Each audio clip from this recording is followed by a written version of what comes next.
Welcome back to our second lecture of American literature. Today we'll be talking about the novel Typee, Herman Melville's first novel, and also about Herman Melville's writing career as a whole. You'll find that Typee really exemplifies some of the themes and concerns that Melville would deal with in more detail in his other works. It's an interesting novel in that it's semi-autobiographical, as I mentioned last time. We can't really classify it as a strict autobiography because there are some elements of fiction that Melville works into the story. Examples of these would be that the protagonist, rather than himself, is a person called Tom, whom the natives call Tomo. Also, in the novel, Tom lives among the Typee for 4 months, whereas in real life, Herman Melville was only among them for about a month. So his stay is lengthened for dramatic effect. But other parts of the story were corroborated by other peoples who were involved, including a man named Richard Tobias Green, who appears as Toby in the narrative of the novel. Melville and Green, or Tom and Toby, really did sail on a whaling ship and really were subjected to the whims of a cruel captain as it's described in the opening chapters. When their ship was docked at an island in the Marquesas, they deserted the crew and fled into the interior of the island to try their luck in the wilderness rather than continue to serve on board the ship. You probably noticed that in Typee, the narrator defends his actions against those who might see his desertion as cowardly or as dishonorable. In Chapter 3, he talks about how the captain wasn't giving them their agreed-upon provisions, wasn't tending to the sick, and was lording over his crew as a tyrant against whom there could be no appeal. They're out on the wide ocean.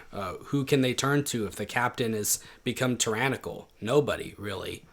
And so he's giving free rein to his worser impulses, knowing that there's not going to be any punishment for him. The narrator also talks about how whaling voyages tended to extend beyond the dates agreed to in one's employment contract. And he felt that this particular captain would keep his crew out on the sea much longer than they had originally bargained for, and so there's not even any hope of immediate relief in sight either. It's just day after day of having to sail underneath this cruel captain. So with all of this in mind, the two crew members run away, and they spend about 5 days wandering over this island until they come into a valley that's lush with food and shelter from the elements. But the problem is that the valley is inhabited by a tribe of natives called the Typee. Now, they had been warned about this tribe by the other natives of the island. There's kind of 3 different tribes that all cohabit this island together.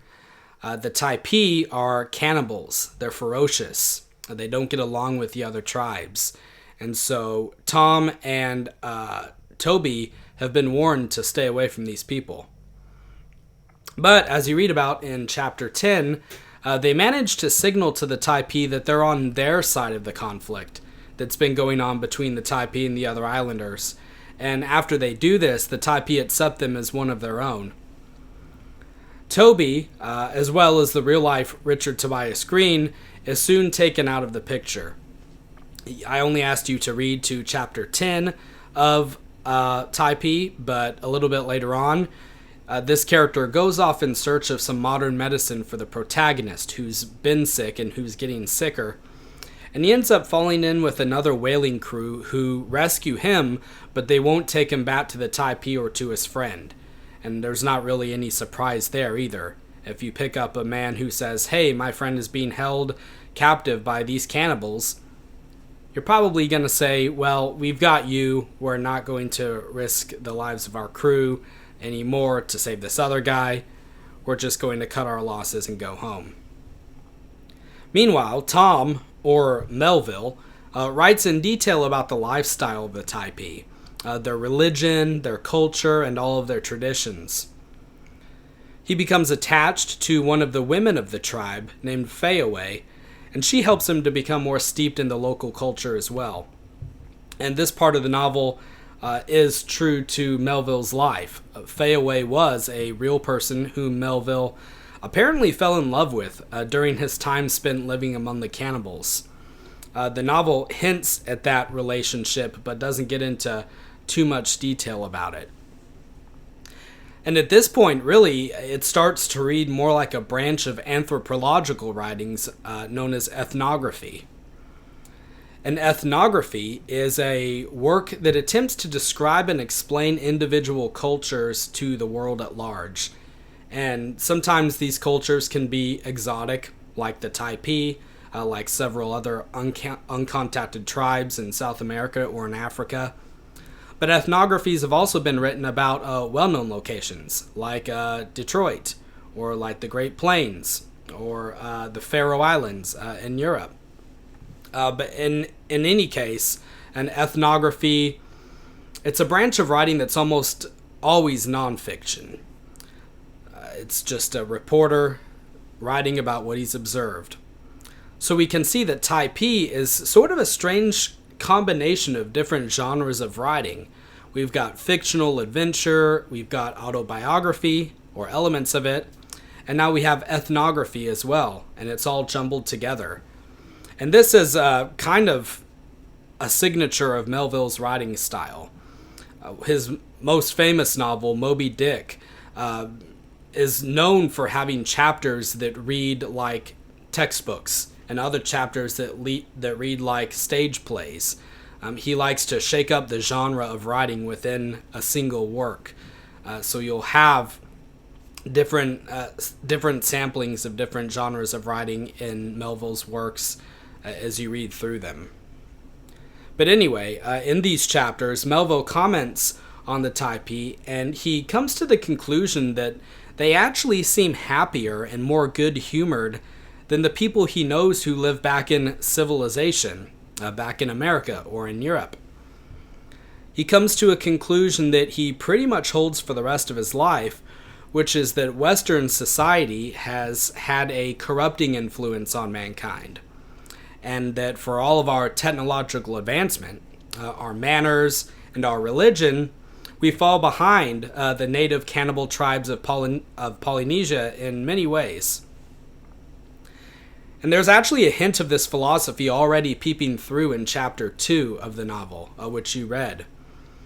There's a scene where their ship is boarded by the friendly locals before they dock in the bay, and the crewmen are introduced to the women of the island. In another author's writings, we might expect to read about how the stoic, puritanical New England whalers are being corrupted by the wild, exotic company that now surrounds them. But Melville says that it actually happens the other way around. And I'll read a passage from chapter 2. We read that our ship was now wholly given up to every species of riot and debauchery. The grossest licentiousness and the most shameful inebriety prevailed, with occasional and but short-lived interruptions, through the whole period of her stay. Alas for the poor savages when exposed to the influence of these polluting examples. Unsophisticated and confiding, they are easily led into every vice, and humanity weeps over the ruin thus remorselessly inflicted upon them by their European civilizers. Thrice happy are they who, inhabiting some yet an undiscovered island in the midst of the ocean, have never been brought into contaminating contact with the white man. So, that's certainly not a very flattering notion to Melville's readers, to his original audience. But he believes it, and he picks up on the same theme again in Moby Dick. And I'm going to read a passage to you of Moby Dick that's kind of touching on the same point. In there, we meet Queequeg, who's also a cannibal. Cannibals show up in his works a lot. And we learned that he's actually the son of a tribal chief who has gone off to become a whaler in order to learn the ways of Western civilization and to teach them to his own people when he comes back. But what he finds on his travels is something quite different. We read this. For at bottom, so he told me, he was actuated by a profound desire to learn among the Christians the art whereby to make his people still happier than they were, and more than that, still better than they were. But alas, the practices of whalemen soon convinced him that even Christians could be both miserable and wicked, infinitely more so than all his father's heathens. Arrived at last in Old Sag Harbor, and seeing what the sailors did there, and then going on to Nantucket and seeing how they spent their wages in that place also, poor Queequeg gave it up for loss. Thought he, it's a wicked world in all meridians, I'll die a pagan. Now, I don't think that Melville is intending to say here that there's no difference between Christianity on the one hand and paganism on the other. Melville himself was religious all of his life. I think he was raised a Calvinist, and he later on became a Unitarian. But what I think he's trying to do instead here is to kind of shame his presumably Christian readers. Just a bit. He's saying that we should behave better in our society than we do, given that we have access to revelation from God, primarily through the scriptures, and this is access that these uncontacted South Pacific tribes don't have. But instead, we're just as corrupt and just as wicked, and someone like Queequeg, the cannibal savage, doesn't see why our ways should be any better than his. So Melville's kind of asking his audience to reflect on themselves, saying, well, you profess to be religious, you profess to be civilized. Are you really behaving that way? Would somebody from the outside looking in view it the same way that you think it is? And this differentiates Melville somewhat from other writers of his time who liked to speculate on the concept of the noble savage. This was the idea that because society has a corrupting influence on man, we can only expect to find innate goodness or nobility in those who live outside of society, whether they be Polynesian tribes or Native Americans or Inuit peoples. 2 centuries earlier, the poet John Dryden had coined the term, and writers of the Romantic movement were really carried away by this idea, because they saw the vice and moral degradation that had come about during the Industrial Revolution, with everybody living together in big cities and closed corridors, and they thought that there was no way that mankind could flourish under such conditions. Things were too cramped and too dirty. Vices were running rampant, alcoholism, prostitution, things like that. And that's why you'd have Romantic poets in England, such as William Wordsworth and Samuel Taylor Coleridge, writing about the virtues of country living, and about the unrecognized wisdom and nobility of the simple farm boy or the milkmaid. Now, of course, the farm boy and the milkmaid is just as sinful as the city dweller, but Romantic writers got caught up in the idea that there could be a return to simplicity by getting away from civilization, by getting away from the cities, and that by returning to our roots with uncivilized nature, we could become more noble and more wise. Melville never falls into that trap of overlooking the Typee's flaws. He sees everybody as a little bit savage, just in different ways.